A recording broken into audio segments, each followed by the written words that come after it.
internet promotion has been interesting. Yeah. And we figured that out a little bit more, the targeting. Okay.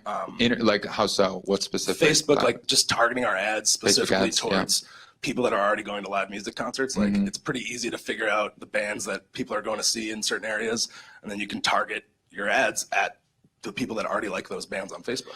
So give me an example of one of your Facebook ads that you would run for a new market with like targeting those other bands. What would it So say I think like? it was Indianapolis we were playing, and I noticed that New Politics is really big there, and like a couple different bands that are like not crazy huge. Like I'm not going to put Coldplay on there because that's going to be 6 million people already like that band or whatever.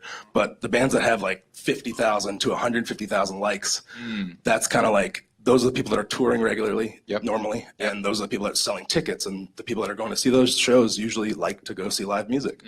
That's a great point. So you'd find, so you said New Politics was a band that was 50 to 100,000 likes on Facebook. They were playing Indianapolis. So would your ads say, do you like New Politics, or what? How did you? It just targets it. Like if they liked them on Facebook already, Facebook will just put it in front of their faces. So. And what kind of, was it a video ad? Was it a photo? Was it a song? How did you structure your ads? We've done all of those. I think the video right now. Video. You know, a short, sweet kind of shows a little bit of what you look like, what you can do, and there's some people there. That's super helpful. And your videos, do you have like what is it, a promo video of a live show? Is it a music video? What kind of videos are you running? It's a promo video from a live show. Okay. So we have like some live audio in there, and then there's like a song from our record, and it's really 45 seconds. 45 seconds. So it's just quick, a bunch of shots of us trying to look cool and just trying not to be dorks. And it's going to show it's going to be a good show.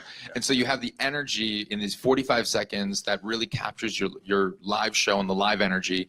And then do you say playing this venue next Thursday kind of thing? Yeah. And get tickets here? Yep.